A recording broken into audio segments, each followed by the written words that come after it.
Podríamos leer en la palabra de Dios. En esta oportunidad, en el libro de Efesios, vamos a seguir con ese libro. He estado estudiando ese libro.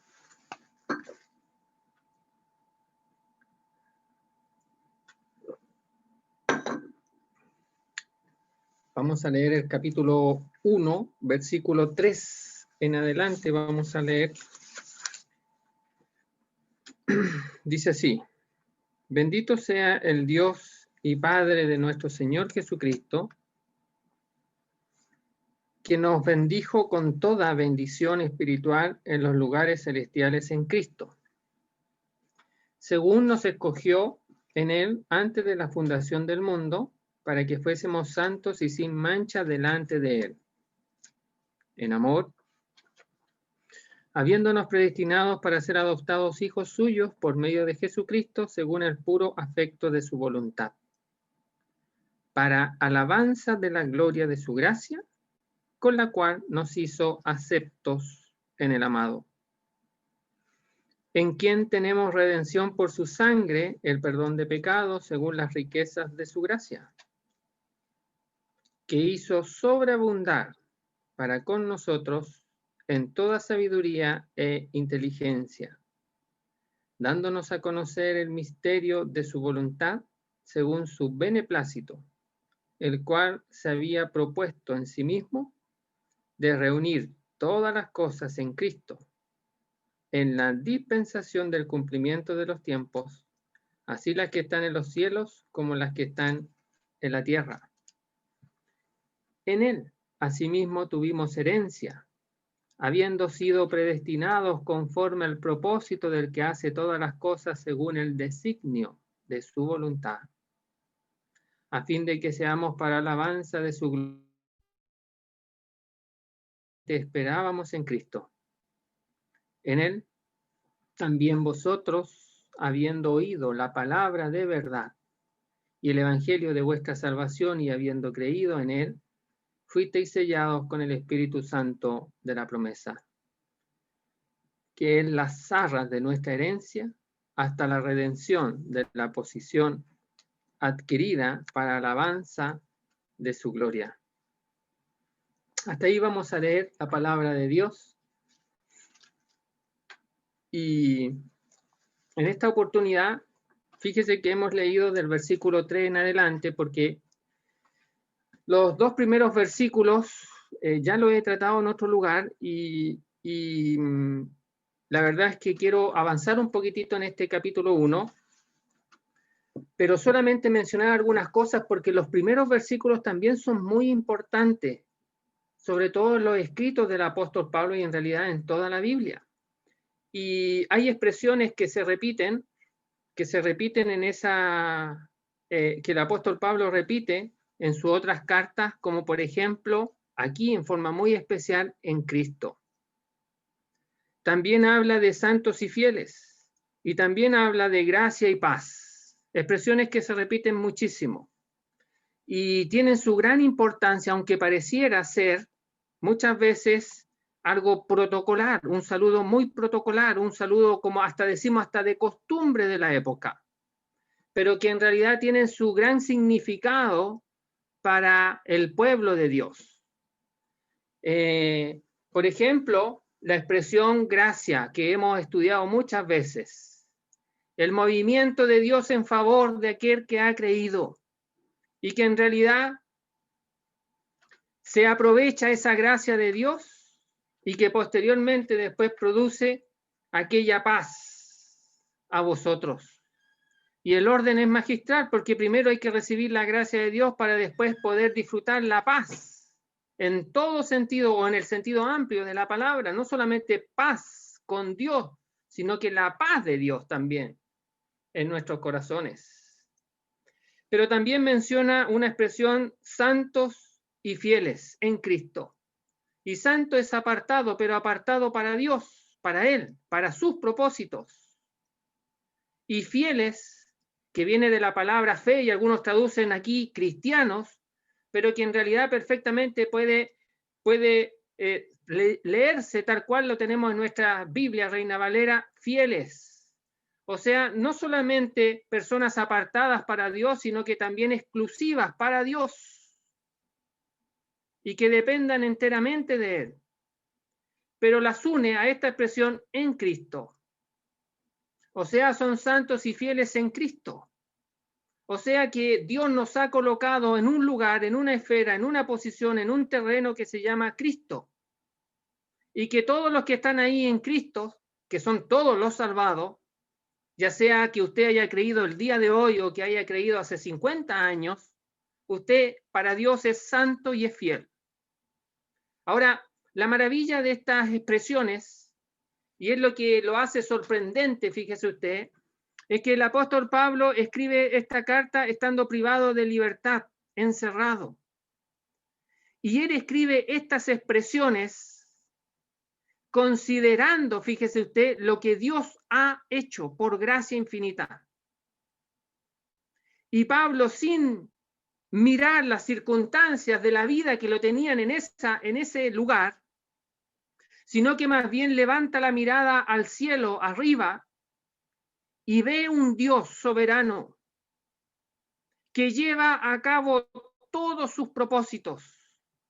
Y dentro de esta soberanía de Dios y de los propósitos de Dios están incluidos los creyentes, los que han creído en Cristo. Y los coloca en una posición y en una dignidad de santos y fieles en Cristo.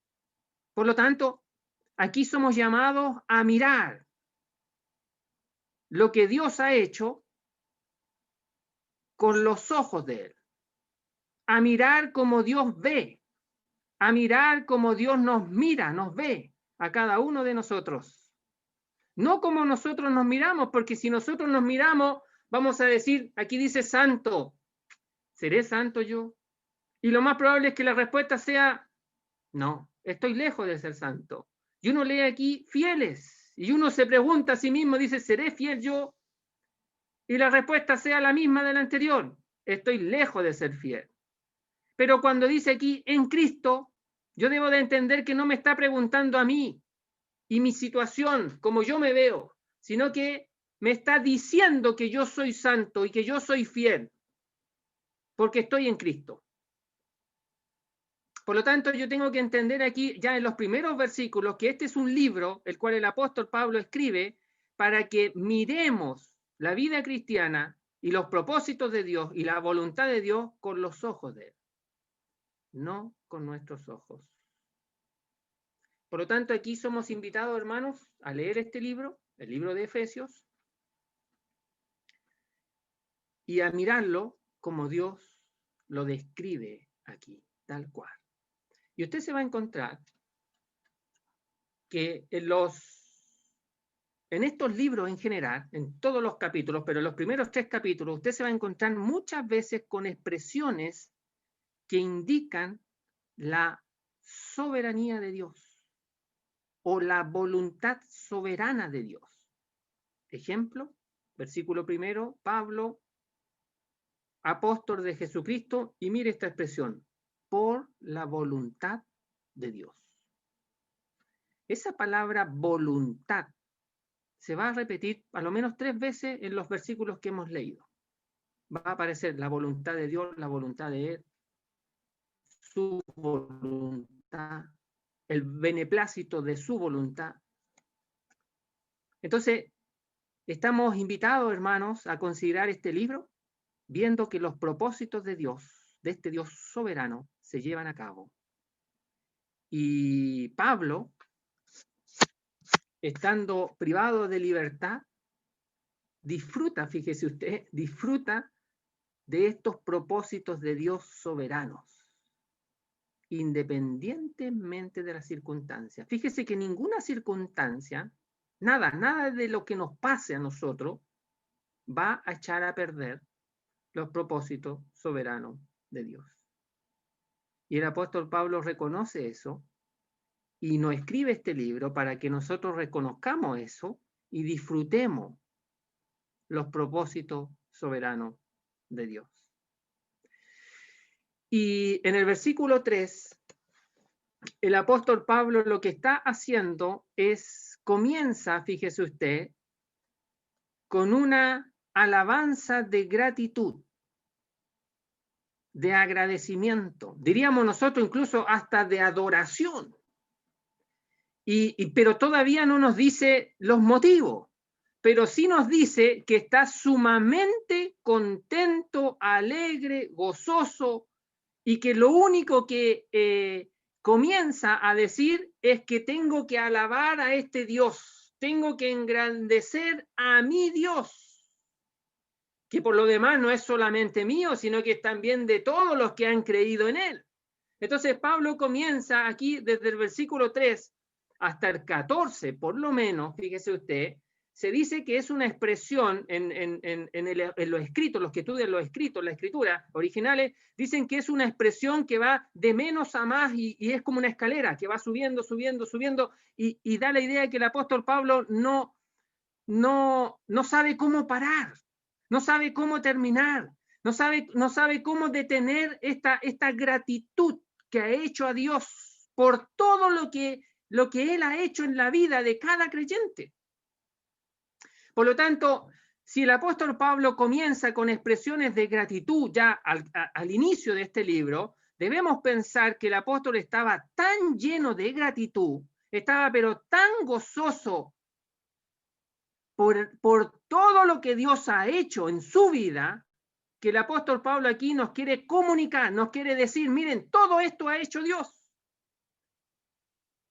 Pero antes de decirnos lo que ha hecho Dios, dice, tengo que agradecer, ya no me puedo aguantar, no puedo sujetarme la boca, no puedo taparme la boca, tengo que solamente agradecer a Dios.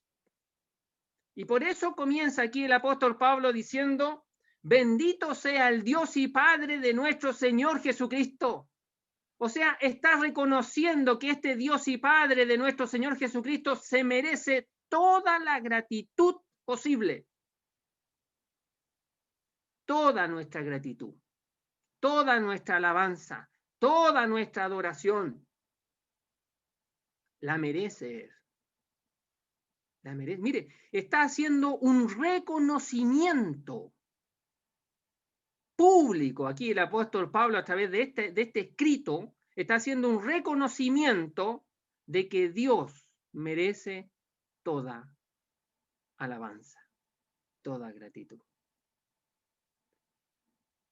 A veces escuchamos a personas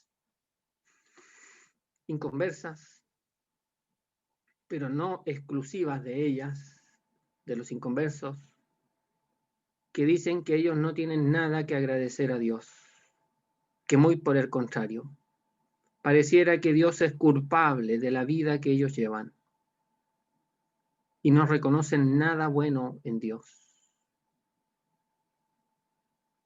Y no se dan cuenta que este Dios que el apóstol Pablo está mencionando aquí es un Dios no solamente de los que hemos creído, sino que así es el Dios de toda la humanidad. Debería de levantar en cada ser humano gratitud por todo lo que Él ha hecho. En los creyentes con mayor razón, en los inconversos deberían de reconocer que Dios es grandioso, es lo más maravilloso que le puede pasar a este mundo, que Dios esté, que Dios exista, que Dios sea real.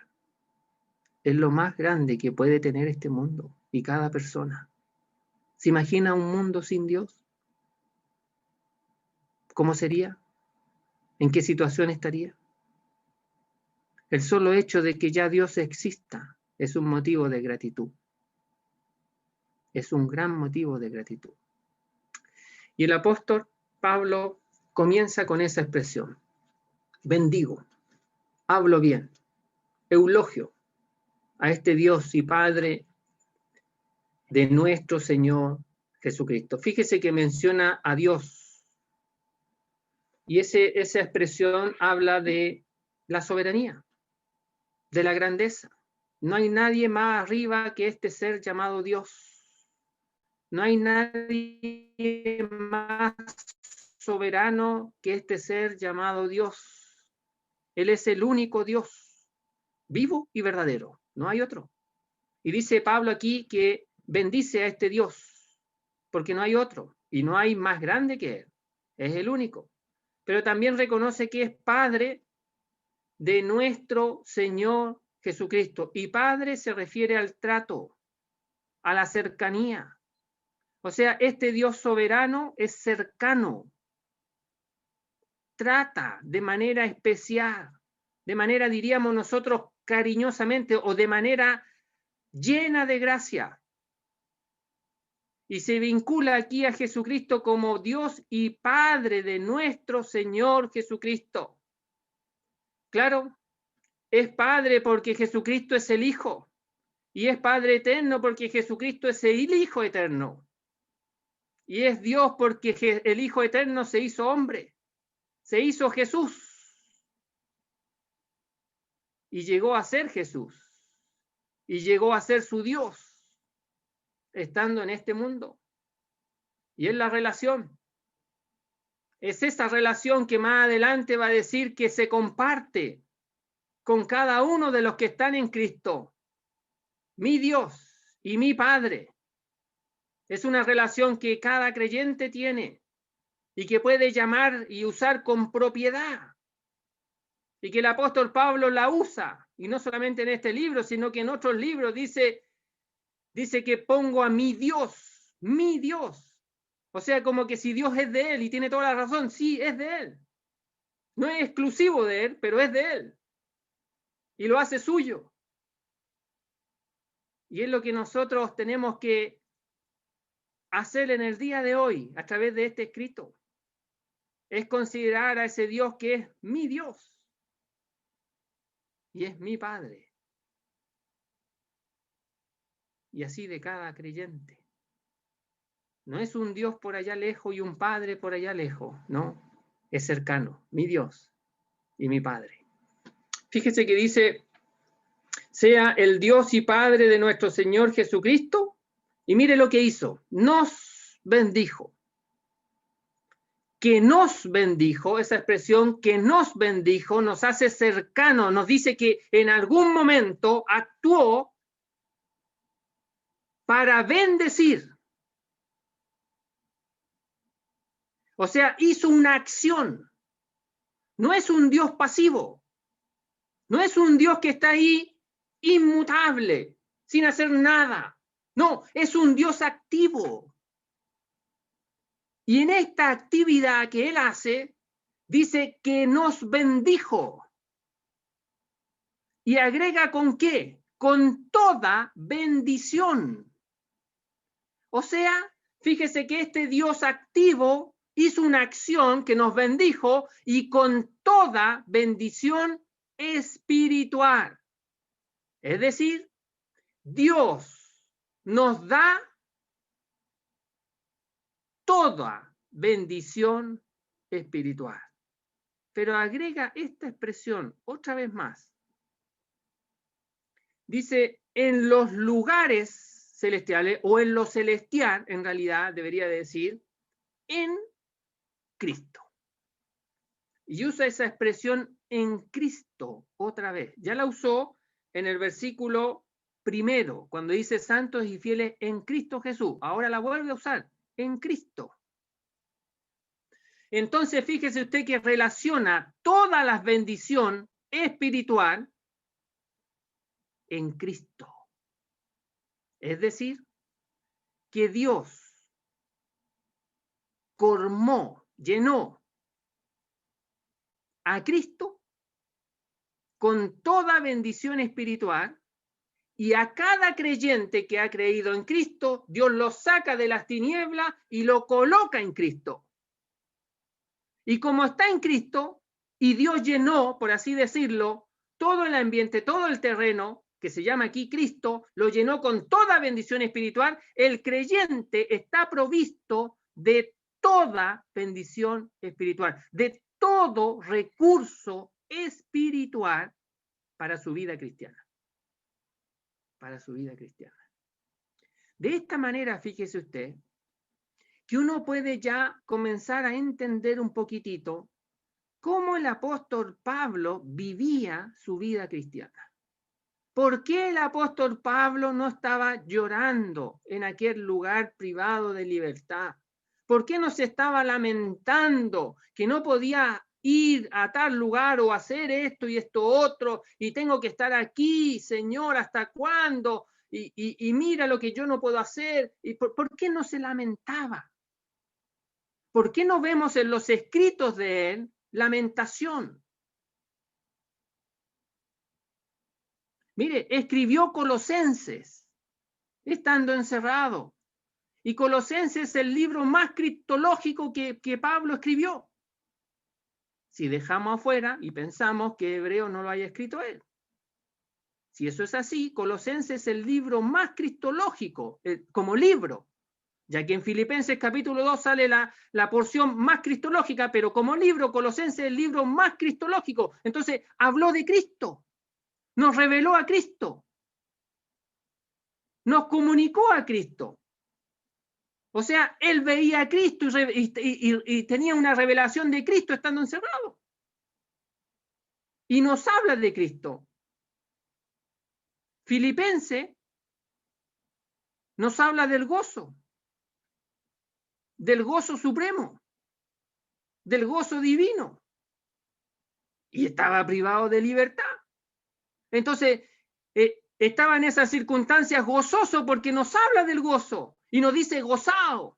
Y les vuelvo a decir gozao. Y nos vuelve a decir gozao. Estaba gozoso. Además, fíjese, se dio el tiempo para arreglar un problema entre hermanos. Que el problema existió cuando uno de ellos era inconverso.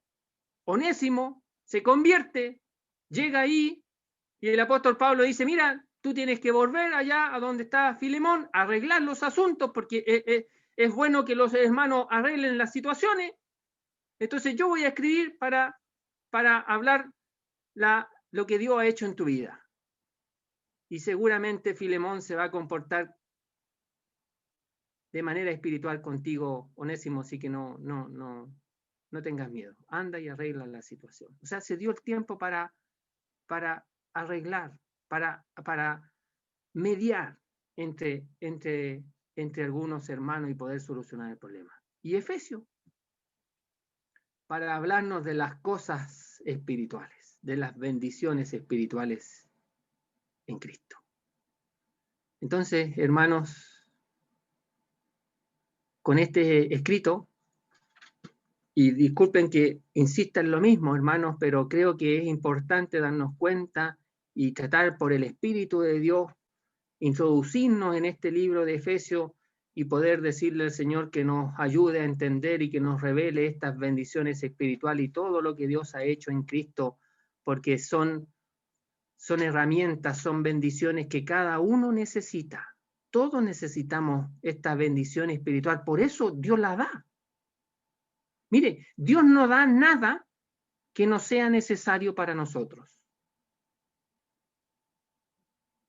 Dios a veces no nos da cosas que pedimos y que Él dice, mira, no son necesarias. Así que por más que tú las pidas, yo no te las voy a dar porque no son necesarias. Entonces a veces Dios responde a nuestra oración, no. Porque no son necesarias.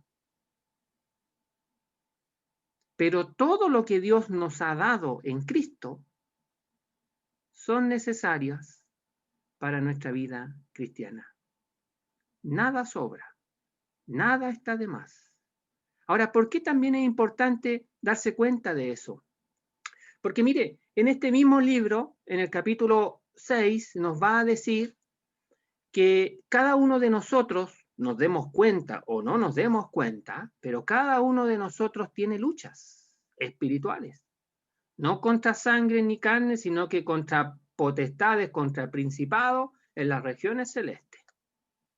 Entonces, Pablo está diciendo que cada creyente es como un soldado de Jesucristo y que necesita ser provisto, necesita los recursos divinos, porque está en una batalla, está en un campo de batalla.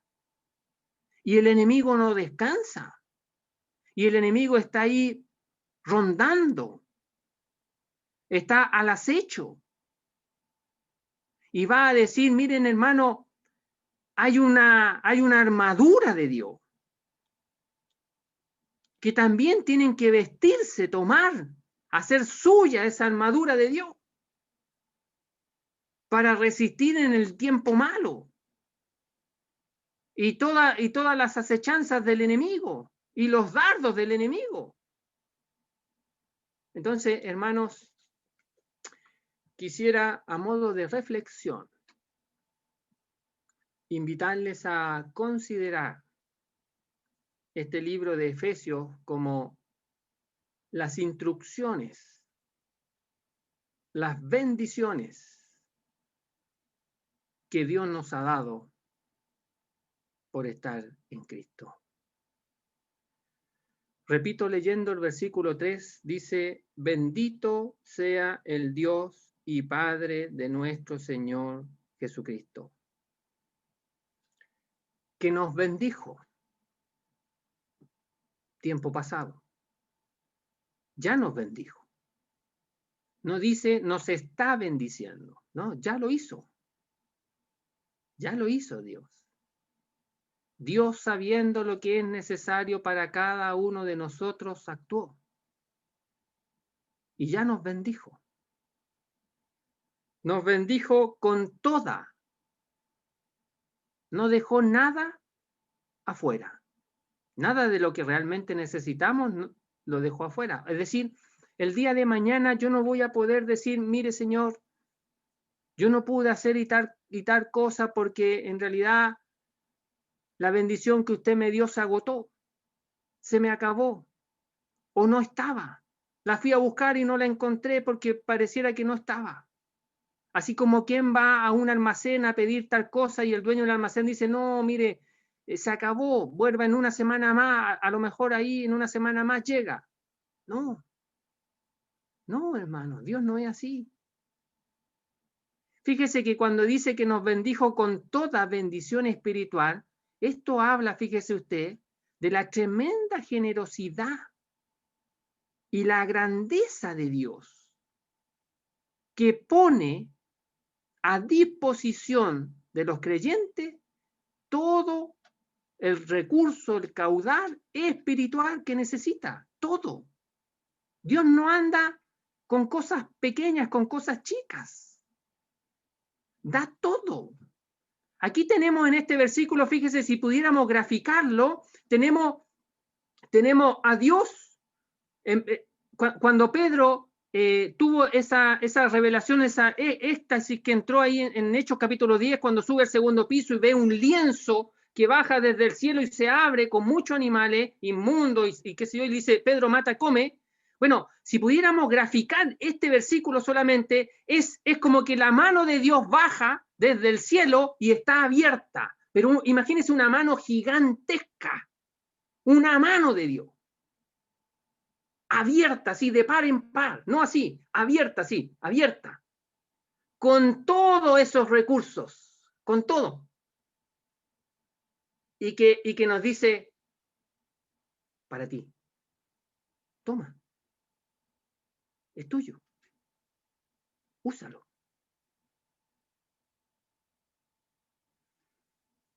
¿Se imagina que nosotros le dijéramos a Dios como Pedro? No, no, Señor. No, ¿para qué, Señor? Si estoy bien, no te preocupes. Si necesito algo, te aviso, pero estoy bien. No, hermano. No, hermano, no estamos bien. Necesitamos esas provisiones divinas, necesitamos esos recursos divinos, todos. Por eso dice que nos bendijo con toda bendición espiritual. Espiritual es porque proviene de Dios y porque también se necesita, fíjese usted, la ayuda del Espíritu Santo. El Espíritu Santo toma esas bendiciones y la hace parte de nuestra vida, la hace real. El Espíritu Santo, fíjese que nos habla y nos dice, mira, la necesitas. Y ahí está. Y ahí está, mira, es para ti. Es cosa que tú te animes a tomarla. Es cosa que tú te animes a usarla. Y aquí estoy yo para ayudarte. Y aquí estoy yo para guiarte y ayudarte en todo lo que recursos que tú necesites. El Espíritu Santo también es muy importante, que también se menciona aquí a propósito de nuestros versículos que hemos leído. Está Dios el Padre, Dios el Hijo y Dios el Espíritu Santo. Entonces nos bendice con toda bendición espiritual en lo celestial, o en lo que tiene que ver con bendiciones del cielo, dadas del cielo, provenientes del cielo, provenientes de la presencia de Dios. De ahí salen estos recursos. No solamente que Dios los da, sino que provienen de ahí, de Dios, para usted, para mí. No solamente, fíjese usted, la salvación es un regalo de Dios, sino que los recursos espirituales también son un regalo de Dios. Y que se nos da por el solo hecho de estar en Cristo. Voy a decir algo que he dicho muchas veces, que no es nuevo, y mucho de lo que yo he dicho tampoco es nuevo, hermanos, pero confío en el Señor poder animar a algunos a poder leer este libro y a poder que la vida cristiana sea provechosa mientras nos quede vida en este mundo. Un creyente que no vive la vida cristiana como Dios lo estima conveniente, en comparación con otro creyente que sí vive la vida cristiana como Dios lo estima conveniente, la diferencia está, o una de las diferencias podría ser, es que el creyente espiritual es aquel que se deja influenciar por el Espíritu y aprovecha las bendiciones espirituales. Y se da cuenta y reconoce el gran Dios que tiene y le dice: gracias Dios por darme esto, gracias Dios por traerme esto otro, gracias Dios por colocarme en tal lugar, gracias Dios por darme el Espíritu Santo, gracias Señor por ayudarme en todas estas cosas, porque sin ti no soy nada. Ese es el creyente espiritual, guiado por el Espíritu, controlado por el Espíritu, que se da cuenta de su incapacidad, pero también se da cuenta que tiene a uno ahí al lado que es lo más grande que pueda tener un ser humano, y que es Dios. Y todo lo que viene asociado a Dios. En este caso, hemos leído las bendiciones espirituales. En cambio, el otro creyente cree que es autosuficiente, cree que no necesita de nadie, no solamente de los otros hermanos, sino que tampoco necesita de Dios. Claro, no lo dice, porque en realidad sería raro que diga un creyente: mire, yo no necesito de Dios, pero con su vida lo dice, con su testimonio lo dice, y cree que él puede hacer absolutamente todo sin la ayuda divina. Y ese creyente que piensa así y que vive así, su fin va a ser un desastre. Su vida cristiana va a ser muy triste. Su carrera va a estar llena de caídas. Va a correr un poco, se va a tropezar y caer. Otros hermanos le van a ayudar a levantarse, hasta se puede molestar que le ayuden a levantarse, y va a seguir corriendo otro poco y se va a volver a caer. Y los primeros hermanos que le ayudaron a levantarse ya van más adelante, pero vienen otros atrás, lo van a volver a ayudar, y va a seguir corriendo y se va a volver a caer. Entonces, hermanos, que el Señor nos ayude, y con esto termino, que el Señor nos ayude a aprovechar los recursos espirituales que Dios nos ha dado a cada uno en Cristo. Que el Señor bendiga su palabra.